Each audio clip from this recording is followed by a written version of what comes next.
Hello, and welcome to the What Inspires You podcast. My name is Paul. And I'm Brandon. Join us as we rediscover wonder through inspiring conversation. What's this very interesting topic that you're going to bring to the table? Well, I want to set it up correctly, so I want to ask you a few questions. There's a couple kind of scenarios of life in the world that I want you to just imagine first. Okay. And you'll probably figure out where I'm going with this. Setting the stage. I just want you Imagine to... you're in New Zealand. No, actually, I'm going to go really dark first. Okay, I'm going to bring us to a very dark place. Okay, and then we'll go to some other places. Okay. All right. I want you to just imagine that you're in Hitler's Germany. Okay. Oh, jeez. Okay. So imagine that, like, you're in Hitler's Germany. You're living there. You're just like on your little solo trip, hanging out there in 1939. Okay. They're rounding up the Jews. They're like invading family? Poland. Yeah, sure. You can have a family. That's fine. Okay. You can have a wife and some kiddos, right? In your own little house. Got a little backyard, whatever's going on. Sure. Now, realistically in Hitler's Germany, there were the Nazis and kind of the upper elites who were taking over the country, and they were all this propaganda, and people were deceived. But, some people were kind of duped into it. Some people really believed it. There were plenty of people who were like, we're not cool with this, but we got to go along with it, or else they'll like throw us in prison or whatever. There's people that saw the writing on the wall and were leaving. Yeah, people were like, let's get out of here, too crazy. I just want you to imagine that what if you were the only person who was like, I don't think this is right. And everyone was just 100%, not even that they were duped, not even that they were like, I secretly don't like this, but I have to go along with it. Everybody else is just like 100% in. Yeah. And you're like the one person who's like, I don't think we should do this. I mean, I just want you to picture yourself in that life scenario. It's like, all the nation is darkness, and you're like the one person who is like cool, or wants to get out of that, Sure. What do you feel like you would do if that was your situation? Would you be like, I've got to try to speak out against this. I've got to just stay quiet and survive. I've got to run away. Like, what do you do if you're in that kind of circumstance? I don't know if there's really any right answers, but... Yeah, am I going to be judged? It's like, no, I'm just kidding. Like, they'll probably just kill you. Like, I don't even know. It's like... Yeah. I guess it depends. Can I escape? Like, is that a... Yeah, you could escape. Yeah, you could, like, run away. Yeah, okay. You could, like, get out of there if you wanted.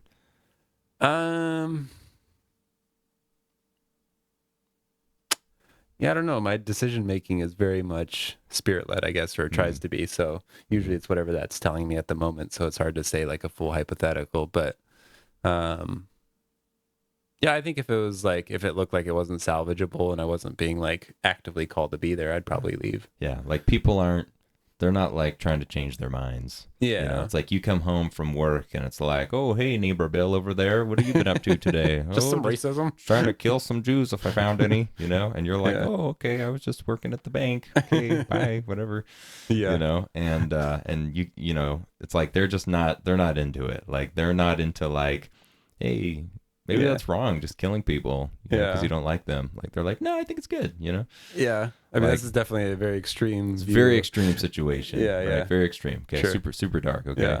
Yeah, I mean, maybe you just got to escape. You just got to like let people go into their evil. Like, I don't even know, It's just like, what even is the right solution, Okay. Yeah.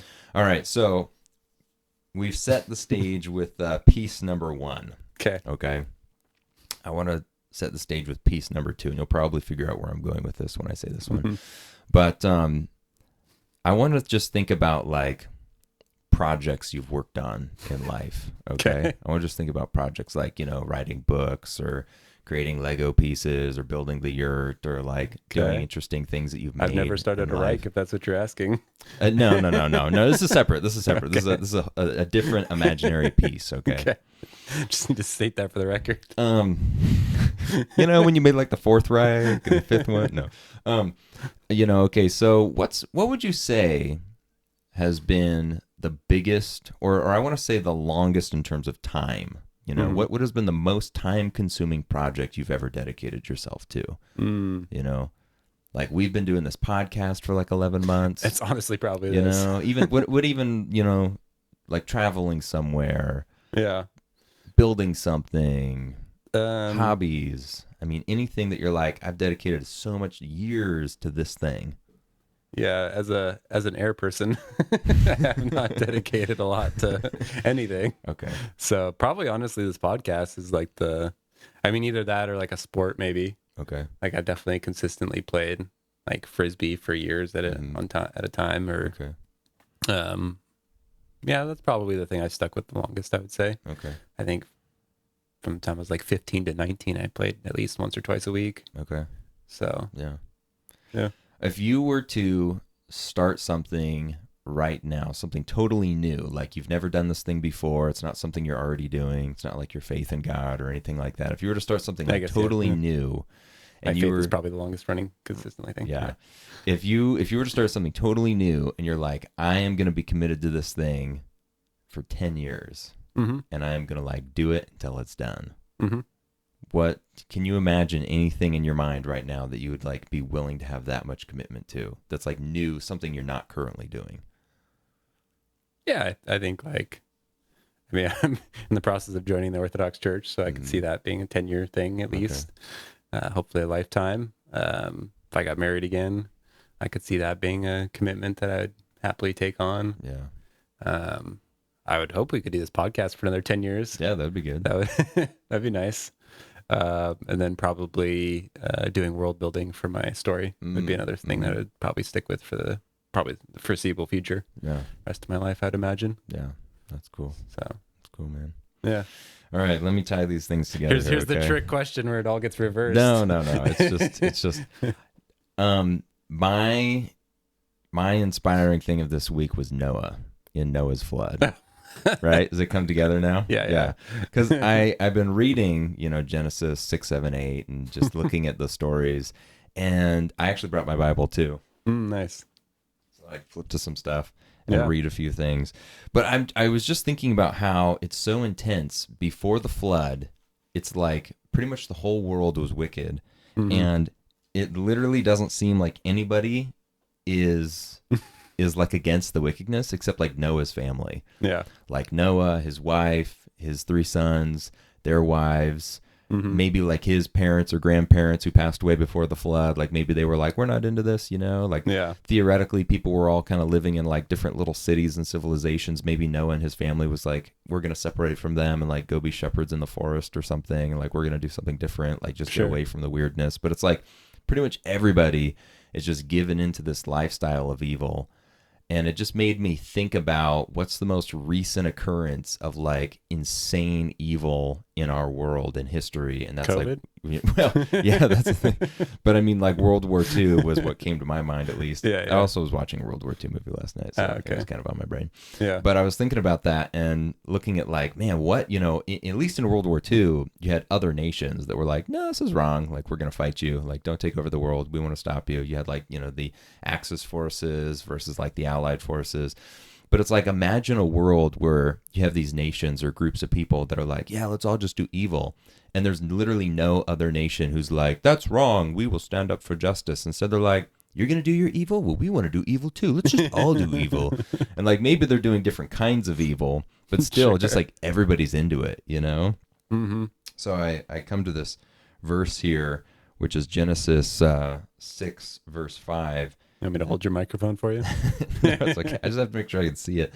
Then the Lord saw that the wickedness of man was great on the earth, and that every intent of the thoughts of his, that's mankind, of his heart, was only evil continually. It's like, that's such an intense statement, you know? Extreme, yeah. And I guess it's just inspiring to me thinking of the odds of Noah.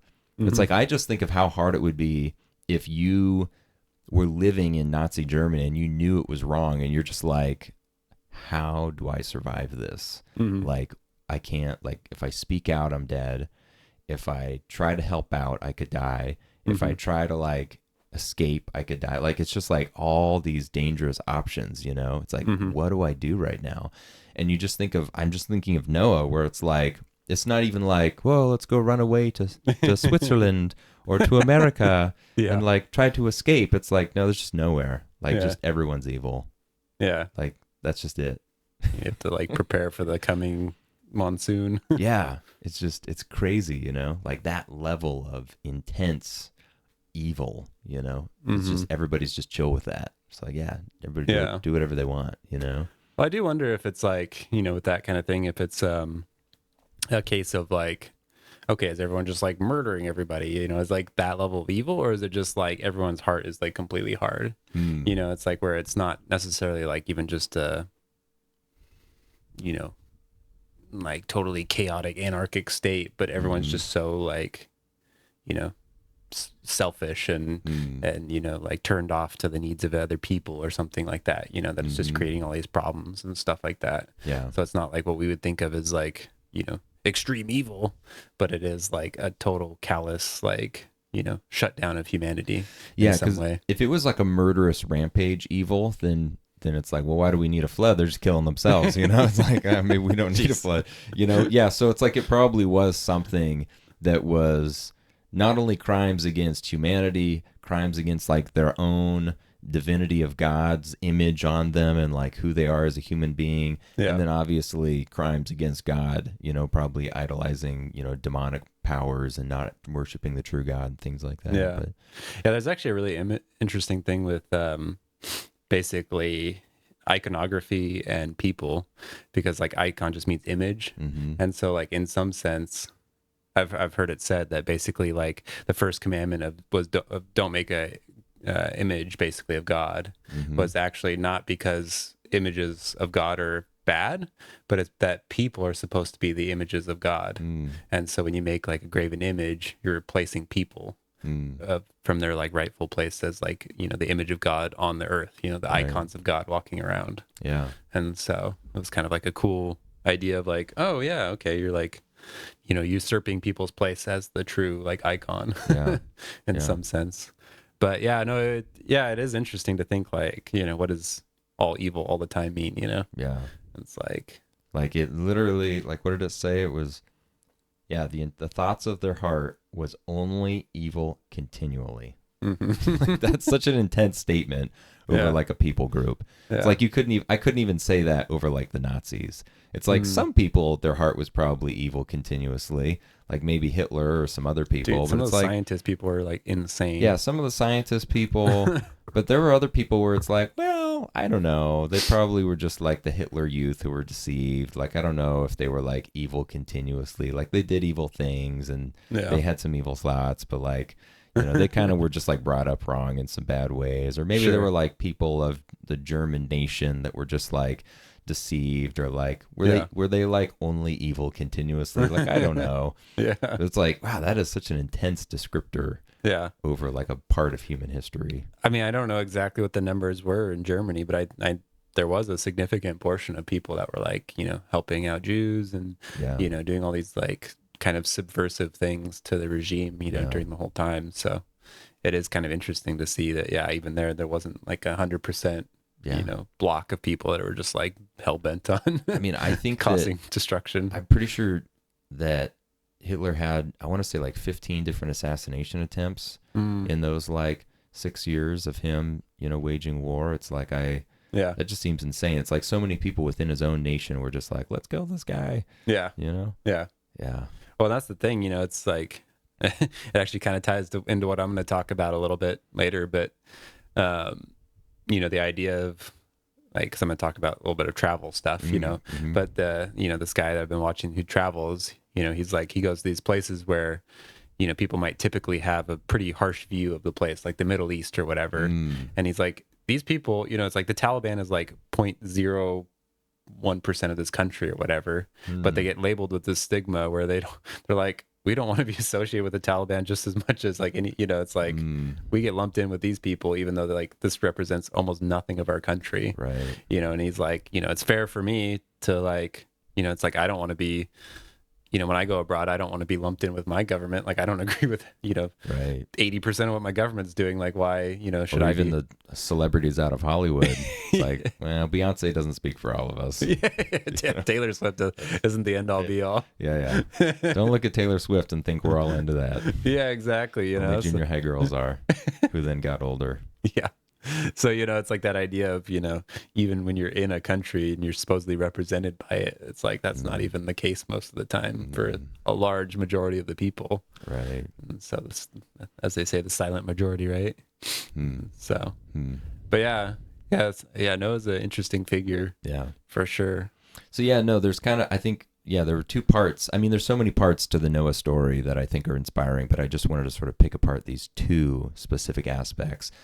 Being sort of this lone family walking in righteousness with God in the midst of just stark contrast of evil, right? Mm-hmm. Like, how do you endure that for hundreds of years of their lives? And then God calls you to do a project that's like a crazy building project where it's like, maybe you've never done this before, have really no idea how to do it.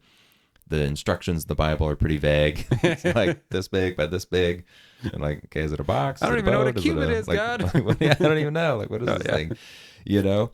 And then it's, and just to think of like, I mean, I've heard some people say it was like 100 years, maybe 120 years of constructing this ark. Mm-hmm. And to just think like, I don't even think I'll be alive for 120 years. He was just building like, it's just one of my projects, for like 120 years. Yeah. And to just think of, wow, you're dedicating so much of your life to making this thing. And that's such a long time where you could easily be experiencing doubt. I don't want to do this anymore. Yeah. Oops, we built it wrong. Start all over again, whatever it is. Yeah. Like, I just think of projects I have in my life where I try to do a thing for like a couple weeks, and it's like, it's too hard to wake up at 5 a.m. I can't do that, Yeah.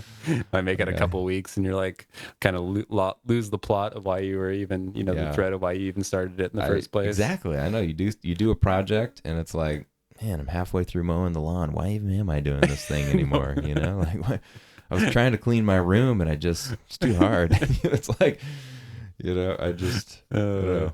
Yeah. Okay.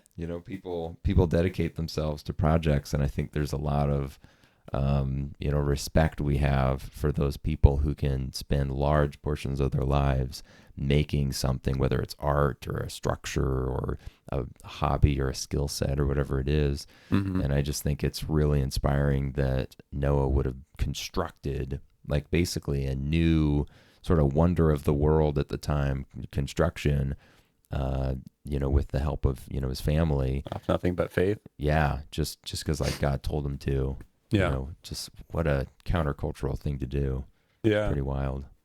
Yeah. I have wondered about that. It's like, where do you get the motivation to follow through on things from? Is it like, is it something that you have to experience, in some sense? Like, you have to experience this truth and then all of a sudden you can live it out? Or is it something you can just kind of will yourself into? I tend to not think it's that, because I've tried to will myself into a lot of things, where it's like, I just think this is the right thing, so I'm just going to do it. I'm going to buckle down and do it, If I have doubts, I'm just going to push through them or whatever, but it's like, I don't know.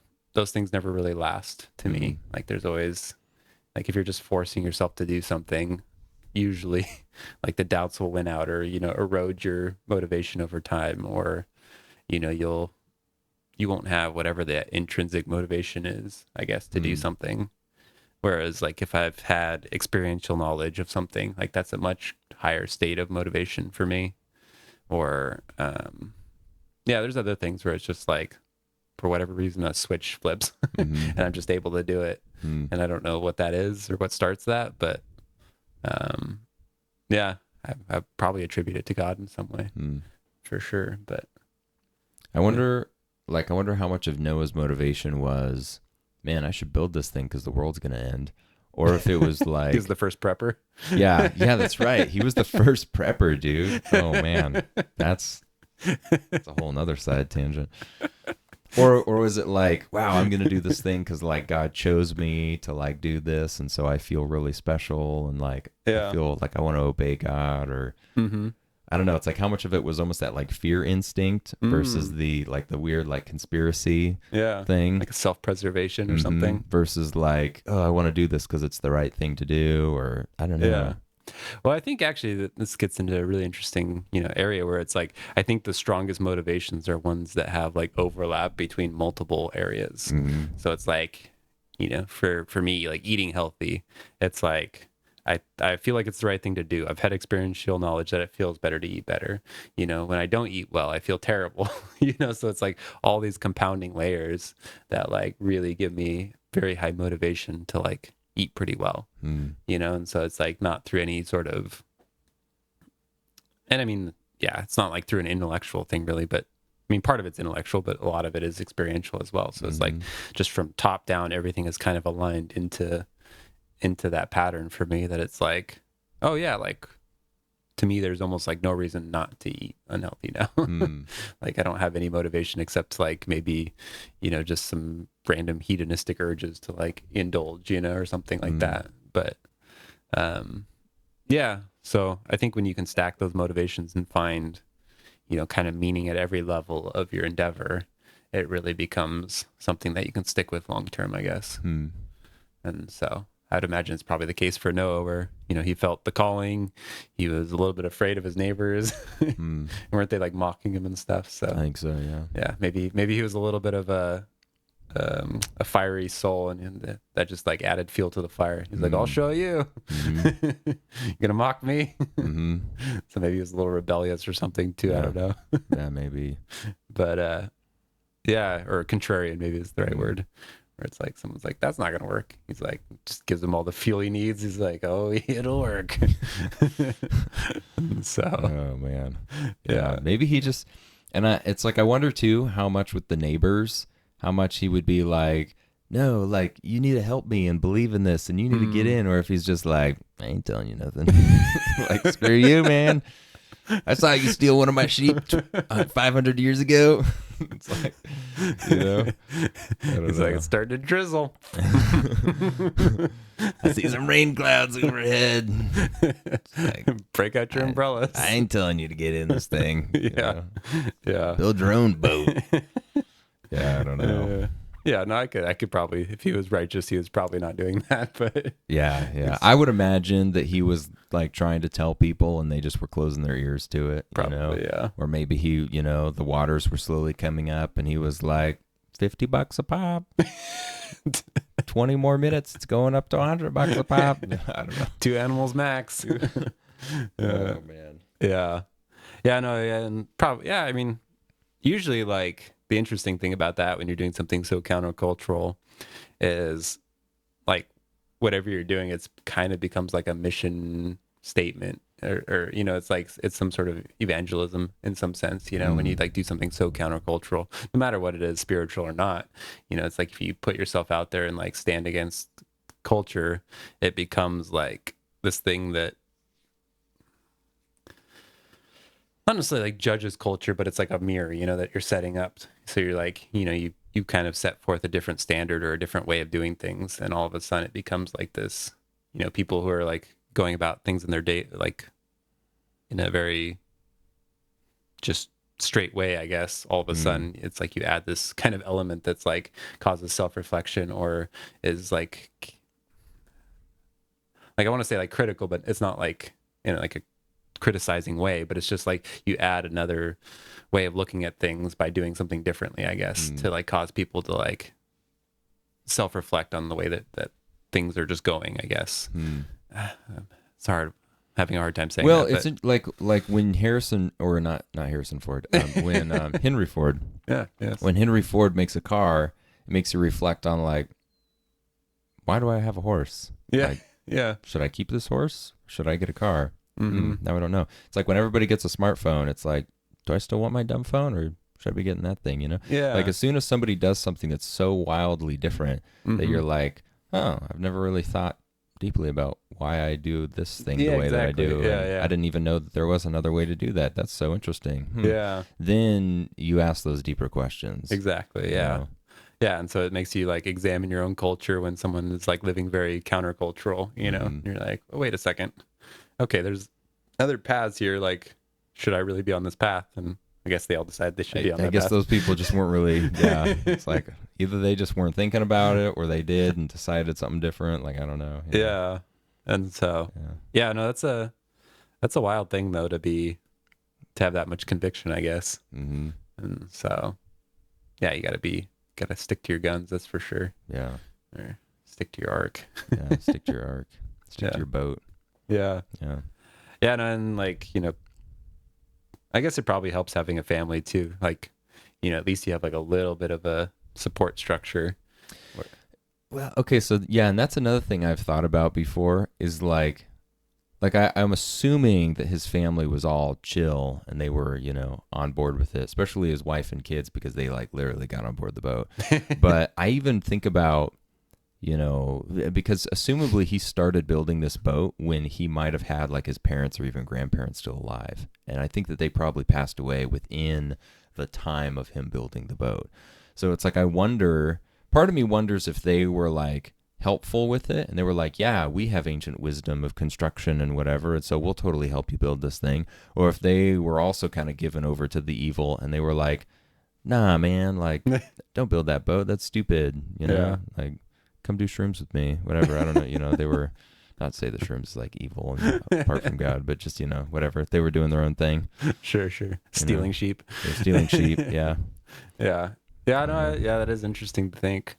Yeah, I'd be curious, like, there's so many random, like, texts, like, speculating about all that era, too. Mm-hmm. It'd be kind of interesting to see, like, what people were inferring on that area, because, like, you read some of those, like, the Book of Enoch or whatever, and it gets, like, pretty crazy Yeah. of, like, just different ideas of what was happening or whatnot. And so, but yeah, yeah, I don't know, man. Yeah. It's well, and I always wondered too, like, it's like if you have an extended lifespan, does like time perception shift for you, because it's like, if you're 600 and you go from 600 to 720 or whatever, is it a shorter amount of time than, like perception wise than, trying to live out your teenage years, for instance, or something, Yeah. It's like, because I mean, there's science behind that kind of shows that people actually like the longer time goes on, the quicker it goes, basically. And so, it's like when you're from 0 to 1, it's like that 1 year is 100% of your life. Wow. But when you're, 89 to 90, it's like 1 or 0.9, whatever percent of your life or whatever, so it's like from 100%, 1 year can be 100% of your life or 0.9% of your life, so like the fractions like really change. That's interesting. Yeah. Based on like your experience, and so you actually perceive time as speeding up over just like factually over time. That's interesting. So for him, like that 120 years might have felt like 10 years or something, to somebody in their 20s or something potentially. Yeah. And so Yeah. he's like, oh man, I'm already done. Yeah. that went Started fast. this like a year ago, or like 100. Whoa, time flies. Yeah. So Yeah, that's interesting. yeah, Huh.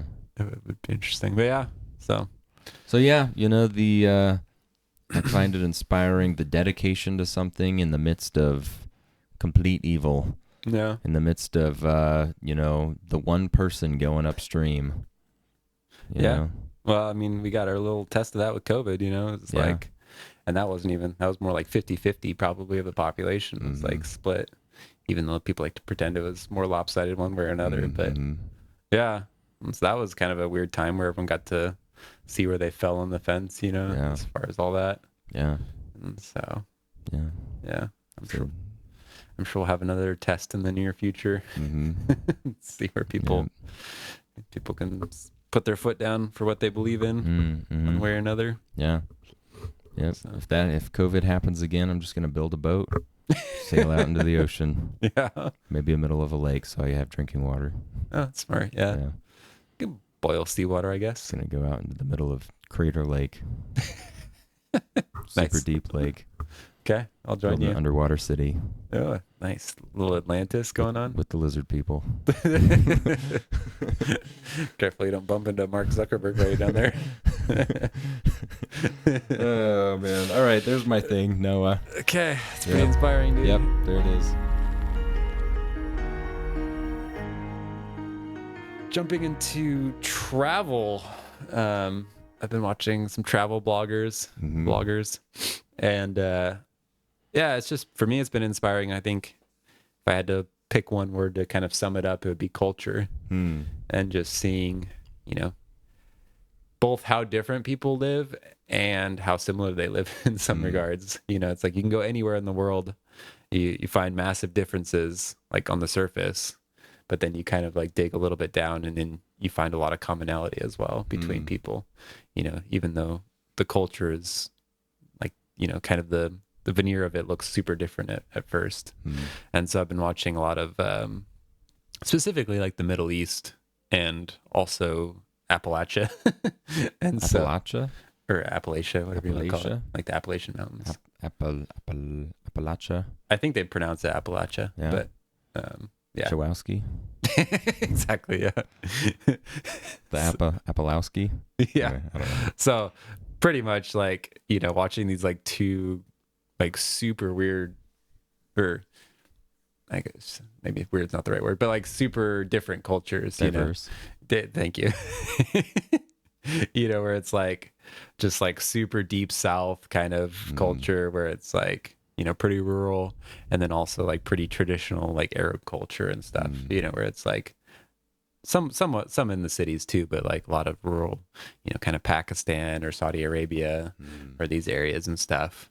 And, you know, it's like kind of noticing the themes where they overlap a lot, you know, it's like, you know, even hospitality and things like that. But, you know, just watching the, you know, like, I guess even maybe similarities between like very traditional Christianity and even like Muslim values in some sense. It's like kind of overlaps more than you would think in a lot of areas. But yeah, so I've just been watching some of that stuff, and Saudi Arabia has been just fascinating to me because they opened up kind of their country 3 or so years ago to tourism and stuff. And so this guy that's going over there, you know, it's like like the people in the country, especially the rural places, like don't even know that the country's opened up to like Westerners. That's interesting. Yeah. And so like people see this white guy and they're like, "What, are you here for work or something?" He's like, "No, I'm just visiting." They're like, "You can't do that." He's like, "No, they opened it up. I got a visa." And so it's like, it's watching these like, you know, two worlds collide as like people are like experiencing this new point in their country's history, you know, of like kind of bringing down some of the walls and like, and whatnot. And like actually women were able to drive now in Saudi Arabia. So that's kind of like a new thing.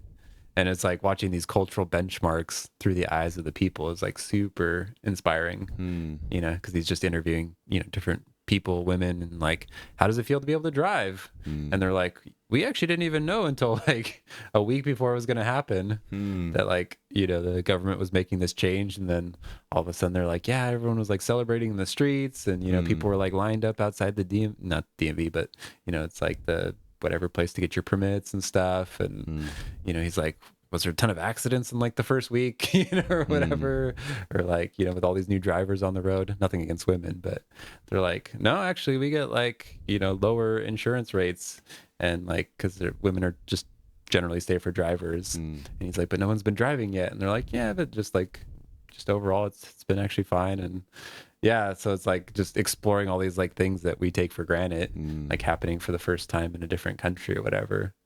And so, yeah, it's just really, really opened my eyes to, you know, just different, I don't know. Yeah. Just how,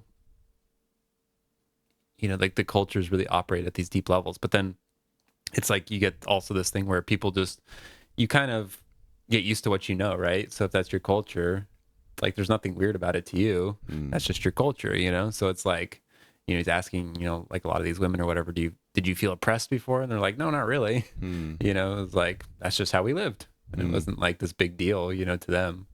And so, I mean, there's other things that obviously go on that are not great, but that nobody's happy about. But for the most part, you know, it's like, no matter which country you go to or culture, it's like some people have things that they feel their government does terribly or that they feel oppressed about. You know, it's like even here you can listen to people endlessly complain about their taxes, you know, or their money being taken from them, or, you know, just different restrictions on their, you know, freedoms, so to speak. So but yeah, is there any cultures that stand out to you as like um, either very inspiring or have an influence on you, I guess?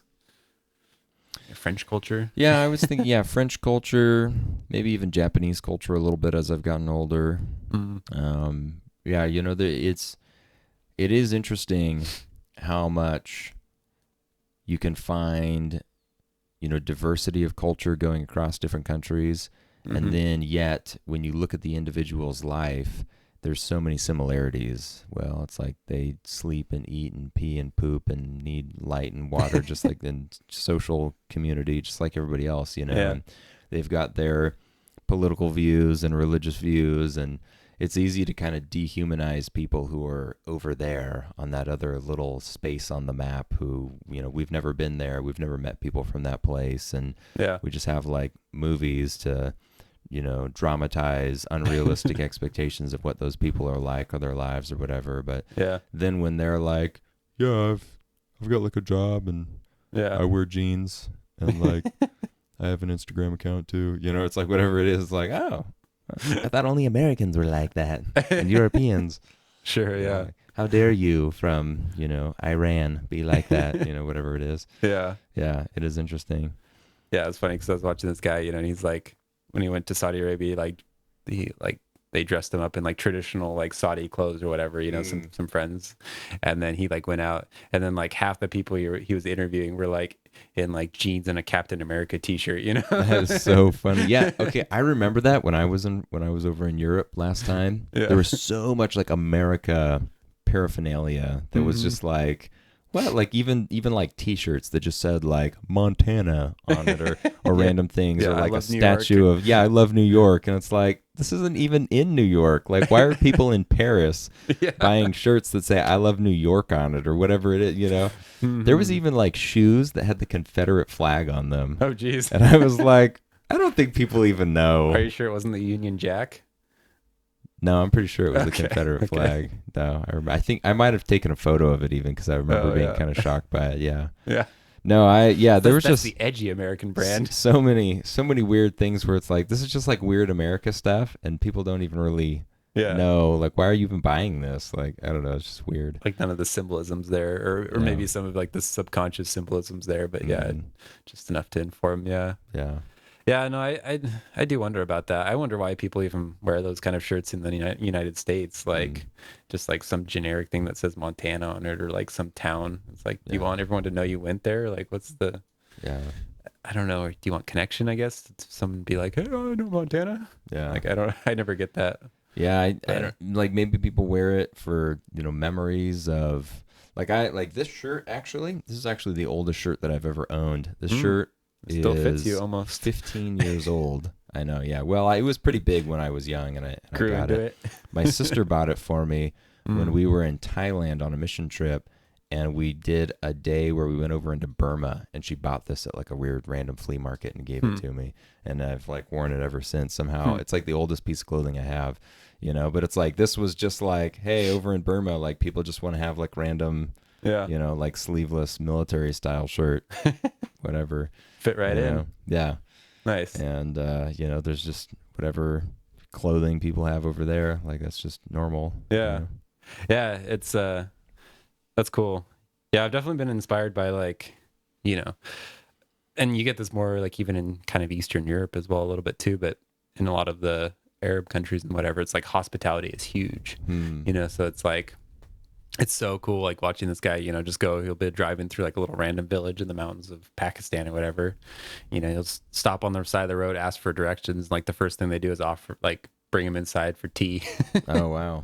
And it's like, don't even really speak the language. You got to use sign language and a few like American words. And then, but it just like turns into this like little 20-minute visit for tea, and they show him around the house, and they, point out things in the village that he can go see or whatever, and it's like, man, that is like just a whole different level of like, hospitality and just taking the time for like a stranger, that like, I don't think we'd ever see that here really.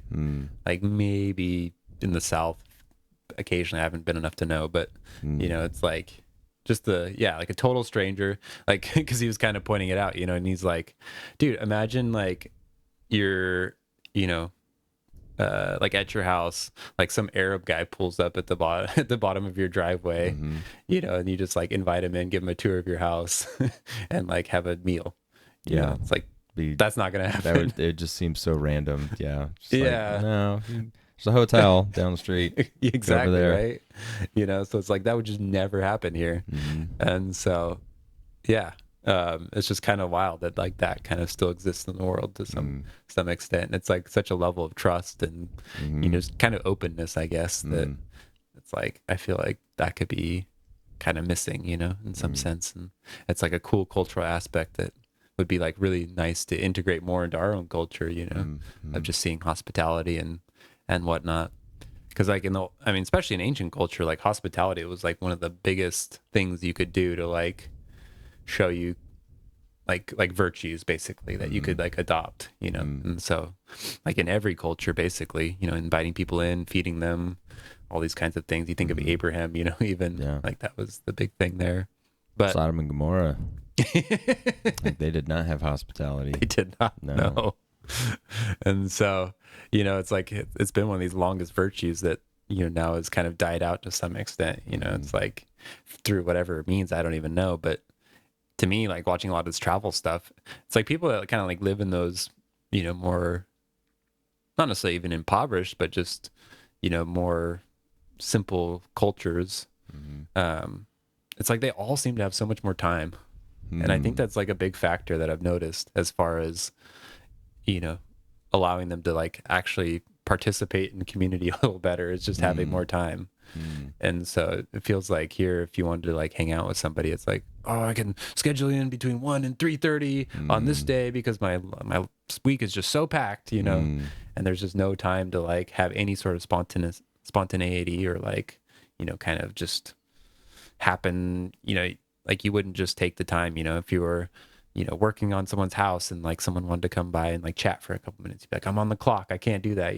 My boss is riding my butt, to like get this done or whatever. There's just no, there's no like free time really. It feels like, and so. Yeah. People aren't available, Yeah. Well, it's a good point. I think in our culture today in America, we don't prioritize or we don't like, celebrate, maybe I should say, community and being connected in relationships with people around you. Well, we kind of pseudo do like through social media and stuff. It's like, oh yeah, be connected, but it's not like that kind of thing. Yeah, I feel like we celebrate things like fame, success, making money, some like career moves. We celebrate those things, and we look at losing your family, friends, community around you as just like a natural sacrifice. That's like, yeah, well, that happens when you become successful, and like that's just part of life. They're all haters anyway. Yeah, well, they didn't really believe in you or support you. It's all about you and your success.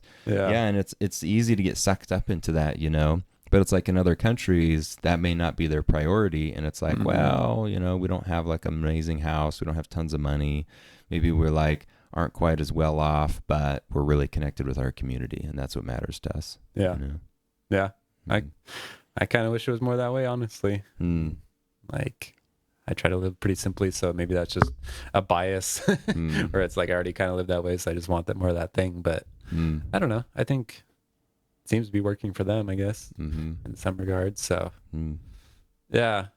But yeah, it is interesting then kind of going back to the Appalachia side of things. It's like, watching their communities as well. It's like that kind of a similar thing where it's very family oriented. They have all their little, I forget what they call them, but there's like, I don't know if it's a hollow, no, but anyway, they'll have like, big families like living together on like big pieces of property and stuff. And then kind of like things grow outwards from there. But yeah, it's super.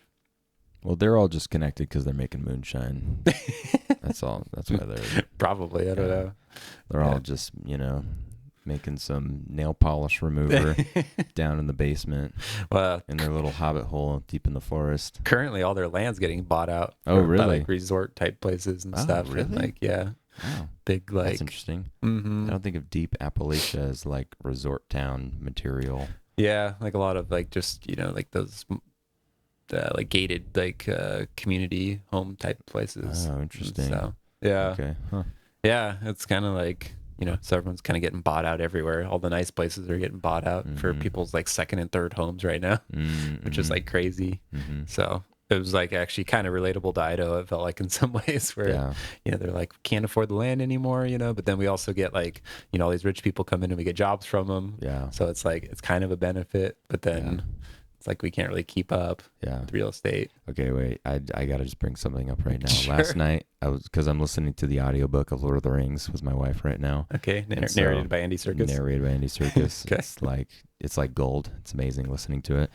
And she's totally hooked. She loves listening to it. But there's literally a chapter in there where they go to the town of Bree, and they're like all hanging out in the pub, the Prancing Pony. And you don't get this in the movies, but in the books, all the locals are literally complaining that all of these people from the south and the east are moving over to the Shire area, and they're all like moving into town, and they're buying up the land, and there's not enough room for us locals anymore, and the prices are going up, and we hate all these outsider people moving in. And I was like tapping my wife like, babe, this is like the whole country right now. Like everyone is complaining about this thing, and Tolkien, like this is just an ancient lifelong problem. Like this will always exist for as long as humanity is just moving around the earth. Like it'll always be there, Someone's in their traditional land, and then some foreigner comes along and wants to live there because it's nice. And that's why you got to move to South Dakota, so no one wants to move there with you. Wyoming, nobody lives in Wyoming. Yeah, not yet. I mean, Jackson Hole's like actually I think the first or second most expensive place in the United States. Yeah, I think that's like a decent place to live. Yeah. But Wyoming's pretty big too. Yeah. So yeah, no, that is funny because like as I read I actually finished the Brothers Karamazov. And wow, you finished that? Oh, yeah. Okay, so see that I committed to a project. It was like 4 or 5 months, man. It was what a slog, but a gulag. Yeah, a goose slog. Yeah, no, it was quite the endeavor, dude. But trying to read through like just random like trial speeches and like stuff like that, it's just like, I really like the religious parts, but yeah, some of the other stuff is all that lawyering. Yeah, or just like talking about psychology and human motive and why would this person do this thing and speculating and because we know with natural science the person of this disposition would do this, and I don't know, it's just like a whole thing. But there's a lot of good points to pull away from it, which kind of inspires me as a writer, because I'm like, if you just write enough, something you say will be profound at some point. So I vomited up all these pages. Yeah. Out of 1% of them is actually cool. Yeah, people will remember me for 2 quotes out of 1,000 pages, Right. And as long as those were super profound, people will think I'm a super profound. No, but it's like, yeah, there is, there's definitely moments that like stand out in my mind from such like a commitment to reading that thing. But yeah, I know it's kind of like what you're saying. It's like people were dealing with these problems since the beginning of time. It's like especially the whole move to secularism from orthodoxy was like a big theme in the early parts of the book. And so it's like everyone's kind of bemoaning how things are going to crap, and we're becoming a less religious society, and what are we going to do now? And so it's like things like that, or just one thing that was stuck out to me that was funny was one of the characters was talking about how the world is becoming more specialized in every area. And so it's like, if you want to go, now if you have a cold and you need to go see a doctor, he's going to send you to a nose specialist, for your stuffy nose. And then, you go see the nose specialist, but he only works on the left nostril. So you have to go to, the guy that sees the right nostril. That's pretty funny. Yeah. And I was like, oh man, that's pretty ridiculous. Yeah. And so I was like, I think that applies to nowadays. Yeah, there's got to be somebody out there who's like, I'm only a left side of the body specialist. Yeah. I work, I'm not a holistic doctor anymore. I only do, digestion. But then the digestion person's like, oh, I don't work on the stomach. I only work on the intestine or whatever, So we'll run some tests with the guy who works on the stomach. And so I only work on intestines that are over 30 feet long. Oh, no. Having inferiority complex. Oh man. I need to go see a psychologist for that. Oh man. Yeah. So Well, so watching this travel vlogger guy, does it give you the travel bug? You said that it kind of inspires you to want to like maybe be more hospitable, more connected to other cultures. Do you feel like you want to do that where you're living right now, or do you feel like you need to go travel like this guy's doing and go like experience other cultures? no, as soon as he says it's like 115 in Saudi Arabia, I'm like, like I lost the travel bug. Yeah. Or he's like, oh, I just got off a 32-hour flight or whatever. I'm like, yeah, I'm good. Yeah, that's a good point. So I watch the videos. yeah, exactly. Yeah. You know, get all the highlights, and you know, it's like I've done enough traveling to know, you know, basically what it's like. And the thing is too, like a lot of these experiences you have traveling, you can have in your day-to-day life. You just have to make yourself open to it, you know, because a lot of it's when you're in that traveling mode, it's more so again just making free time. You know, it's like when you travel, all you have is free time for the most part. True. You know, and so it's like all these opportunities start coming up for you because you've made yourself available and put yourself out there. So it's like the combo of those two things that really opens doors. And so like for me, I not having a job helps, but you know, kind of like putting myself out there as well while having the free time really leads to a lot of these opportunities where people like will invite you in or you know suggest interesting things to do that you can just say yes to because you have time to do them. So to me, I feel like I have the traveling experience just living most of the time. And so And I mean, being in, you know, America where you have such diverse cultures all around you, it is pretty easy to meet people who are first or second generation of another country. Maybe they know a little bit of a different language. You got different restaurants, you know, that are different things. I mean, it's not too hard to like experience some other places. here in from Idaho home, it is, you know? but Yeah, I would say here in Idaho, yeah, if you were to go to like a big city, New York, San Yeah. Francisco, you know, the places, you could definitely experience more cultures than what we have right here. yeah. I gotta say, I do find it pretty shocking in North Idaho how many people have lived here their whole life and have barely traveled around, even just around the country, but have even never left the country. I can't tell you how many people I talk to here in North Idaho where they're like, never even gone to Canada, never gone anywhere, not Mexico, not Europe, like nowhere have I been outside of the States. And even within the States, they're like, yeah, pretty much just like Idaho, Washington, and Montana. Like there's a lot of people where that's it. Yeah. That's all they've done. Yeah. And that blows my mind, you know? It's a big world, man. Yeah. It's like, I want to just make them sit down and watch Rick Steves or, you know, whatever your guy is. An Idiot Abroad. Yeah, Idiot Abroad. It's like, I just want to like make people experience other cultures because I think it's good for them, you know? And that's, it totally is. And, you know, it was actually funny because like as you were mentioning with, you know, not needing to go outside the United States necessarily. It's like one of the favorite series I watched from this guy was he was going through the Hasidic Jew community in New York. And it's just like, dude, those people are both awesome, intense, and live just a totally different lifestyle than anybody else in the U.S., you know? That's interesting. Yeah, they're doing like the full like Sabbath stuff, you know, where they like, you know, like committed where they won't, you know, like turn on a light switch or whatever.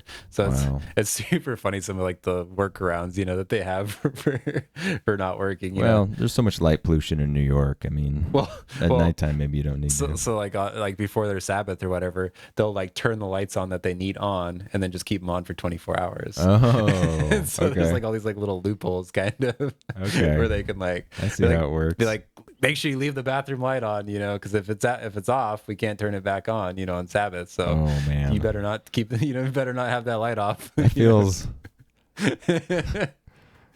I mean, okay. Yeah.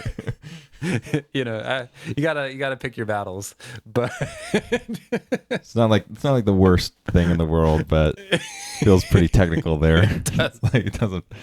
It does. I don't know how I feel about that. You know, or like the guy like recording them, like they can't like they're like, you can sit with us for the Sabbath, like, and have like, share the day with us. Like, you can't bring the camera to us and ask us questions, but you can like have the camera on in the house and then ask us questions and then go film yourself like answering those questions like to the camera, so it's like it's a super weird like Wow. balance. And it's like it's cool that they want to like Weird. take it seriously, and That is like some religious lawyering there going on there. probably a little, yeah. But it's like if that's what you need to keep your day sacred, go for it, I Yeah. guess. And so, but yeah, it was cool. It's just Mm. like watching like how seriously they take it too. Like it's Mm. like it's a time to kind of disconnect from the world, not use technology, be face to face. Just like a total retreat from the world. Mm. And it's like, dang man, that's like super impressive and Mm. probably really revivifying to the mind. Mm. But yeah, dude, I love all the names too. It's like, everyone's like Shlomo or Shlomo. yeah, dude, like Shlomo Goldstein or like, Oh, everyone yeah. has like those names. Yeah, yeah. But yeah, and they all have like the super long sideburns and stuff, Right, which is right. super cool. But Mm. I was one of their things they do, and this is like in New Jersey actually, is they have a emergency response unit, like a Mm. Hasidic Jew emergency response unit. Whoa. So like they basically have a hotline where anybody can call them at like 24/7, 365 days a year. And they have like basically their own little dispatch set up with like teams that just kind of patrol this, like, I think it was like 20-mile area or something like that. So you get like a flat tire, your toilet backs up, your power goes out, whatever. They have like just these like kind of like mobile units that have like generators in them, yard equipment, car, auto equipment, tools, everything. So they'll just like, no matter who you are, you don't have to be Jewish. You just literally call if you've got a problem, and they'll like just come fix it for you. And the people who are fixing this are the Hasidic Jews? Mm-hmm. Yeah. But wait, what if they were doing that on the Sabbath? 'Cause I feel like Yeah, they're just... I think they have volunteers that work on the Sabbath that are not Jewish. Oh, okay. I'm pretty sure. Okay. And so yeah. But like, it's just there to like help people in Mhm. need, just like Mhm. just generosity. Mhm. That's cool. Wow. Yeah. So it's like this guy was like rolling around with him, and like someone like literally just had like low air pressure in their tire, or low air pressure in their tire, and so they like called, and just like four like Jewish people like just roll up in a black SUV, like jump out with an air compressor and like fill Dude. up his tires. I'm just thinking of like some Jewish dude who's got like the long hair and the Yeah, whole yeah. outfit, but then he's got his arms rolled up and he's got like some muscles underneath. And he's just like maybe got like a little wife beater going on underneath that, and he's just like doing an oil change or greasy, yeah. getting greasy. Like, I can't associate like the rabbi Jew look with like mechanical work. Like that doesn't Well, they don't all compute in dress my like brain. rabbis, but yeah. No, probably not. Yeah, Yeah. but It's super funny. that's what I'm though. imagining in my mind. Yeah, so it's like they had like some power outages, and people that were like on life support or whatever, like Wow. oxygen. So they would go like bring a generator to their house and like hook Yeah. them up with electricity for like the weekend or whatever. Wow. And then they would like set up crews to like go bring gas to the generators and like, keep them running for the whole weekend Yeah, or that's pretty awesome. yeah. Mm. And so, they just basically do like, I think one fundraiser a year and like fund everything for the entire year. Wow. And so because people just like love it, it's like, Wow. because no matter who you are, it's like, get a flat tire in the middle of the night, it's like people like will call these people before they'll call like the state, Wow. which is super interesting. Yeah, I would do Yeah. that. Yeah. Yeah, I think they have like a 3-minute response time or something, or a 4-minute response time. It's Wow, that's pretty insane. cool.